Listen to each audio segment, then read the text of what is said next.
পবিত্র কালামের তেলাওয়াত করে শুনিয়েছেন আপনাদের অত্র এলাকার ছেলে হাফেজ রফিউল ইসলাম।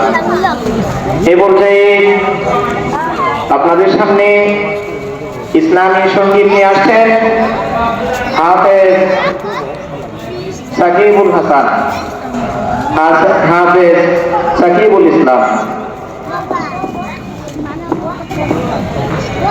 আসসালামু আলাইকুম ওয়া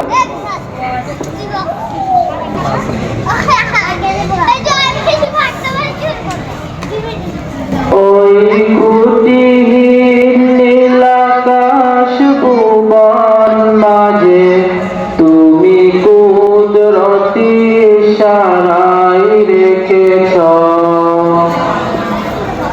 এই শ্যামল পৃথিবীর চিত্রখানি তুমি নিপুণ তোমার হাতে এঁকেছ।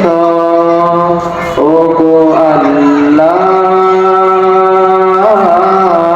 শুকর তোমার আমার যে মুসলিম করেছ।